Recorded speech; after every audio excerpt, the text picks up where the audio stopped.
Presiden Ketua, saya ucap terima kasih kepada Menteri Kesihatan kerana mengambil keputusan menangguh pembentangan bacaan kedua ke sidang yang akan datang. Ada beberapa perkara yang perlu kita sentuh. Pertama, ahli Parlimen sebahagian besar pun tidak hadir kerana terpaksa mengawal dan membantu usaha-usaha mengurangkan tekanan rakyat di masa banjir, terutama sekitar Lembah Kelang dan juga beberapa negeri yang lain.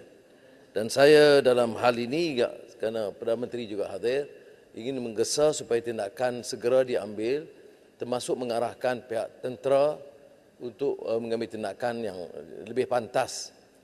Keduanya, ada beberapa kelemahan yang terkait juga dalam hal ini. Umpamanya, mengapa tidak boleh ada kesan awal, early warning system, dengan semua kecanggihan Jabatan Meteorologi dan Kaji Cuaca, sampai rakyat tak tahu, ya. Dan sedar pagi itu kereta dan sebahagian barang-barang sudah hanyut. Dan ini juga ada kait dengan peranan Kementerian Kesihatan kerana kita dapat menjangka wabak COVID-19 dan penyakit-penyakit lain yang berjangkit ini akan terus merebak selepas banjir ini. Jadi kita mahu tumpuan yang lebih ke arah ini. Menyentuh soal rang undang-undang ini, penggubalannya tentulah sangat lemah. Pencerahan, Pak Dixon. Saya rasa penggubalannya itu menunjukkan dengan pindaan-pindaan yang dikemukakan sekarang ini menunjukkan bahawa kementerian dan kabinet yang meluluskan tidak mengambil kira beberapa pandangan rakyat. Umpamanya pertama, hukuman kompaun naik 1,000 ke 10,000 dan lain-lainlah juga, ya. Saya oleh itu harus kita belajar dari pengalaman ini, iaitu meneliti peruntukan-peruntukan yang ada dan meneruskan dengan program libat urus. Kalau betul disebut tadi peranan pembangkang dan semangat memorandum persefahaman, sepatutnya ada libat urus yang boleh mengambil kira pandangan-pandangan lain, kepakaran dan sebagainya.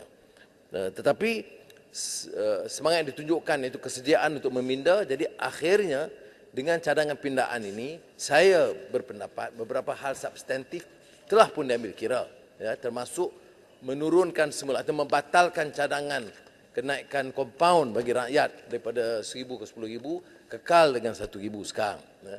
Itu pun kita menunggu peraturan supaya jangan ada 2 darjat ini, ya, kerana sudah banyak berlaku di mana pembesar kumpulan ningrat ini tidak dikenakan hukuman, tetapi rakyat yang miskin dikenakan hukuman. Jadi saya juga mengambil kira pandangan konsensus yang disebutkan oleh Menteri tadi, oleh Jawatankuasa pilihan khas yang dipengerusikan oleh Bandar Kuching, supaya bukan sahaja peraturan, bukan sahaja undang-undang, tapi sebelum dibentangkan di sini, peraturan dan garis panduan itu diteliti dan dikaji supaya jangan ada pelanggaran dan pelanggaran kuasa ataupun permasalahan yang berbangkit kerana kurang jelas. Mana-mana undang-undang itu harus ada clarity, ya. Dan oleh kerana dalam undang-undang itu tidak ada clarity, mana peraturan dan garis panduan itu harus membantu. Tetapi pada prinsipnya saya nak sebut, ya, walaupun keutamaan kita menangani banjir, saya nak sebut bahawa ada keperluan kita meneliti semula, ya, rang undang-undang 342 ini kerana ia akan membantu supaya tindakan menangani masalah COVID-19 dan penyakit-penyakit ini lebih berkesan. Jadi pada dasarnya kita setuju harus ada peraturan. Yang tidak kita setuju ialah beban kepada rakyat, hukuman lebih tinggi dan wewenang ataupun discretion yang terlalu luas bagi penguat kuasa. Dan juga hukuman yang tidak merujuk kepada proses hukum mahkamah dan penyelarasan dengan melalui pandaran. ada hal-hal yang berlaku umpamanya yang di sini tidak disentuh umpamanya tindakan yang bukan hanya patut dibebankan kepada Kementerian Kesihatan tetapi juga melalui perbandaran. Mengapa pelanggaran oleh syarikat-syarikat besar itu dibiarkan dan pelanggaran oleh anak-anak orang-orang kecil itu diberi penekanan. Jadi saya nak simpulkan yang mengatakan bahawa saya sambut baik keputusan untuk menangguhkan ke sidang yang akan datang, tetapi biarlah sebelum dibentang sekali lagi kerana Perdana Menteri pun hadir, ada kesepakatan untuk menerima peruntukan ini, terutama yang substantif. Ada perkara-perkara yang kecil mungkin kita berbeza pendapat, tapi juga peraturan. Dan peraturan itu sangat terpakai kerana pelanggaran yang berlaku ini kerana kita terlalu lemah dalam garis panduan dan peraturan.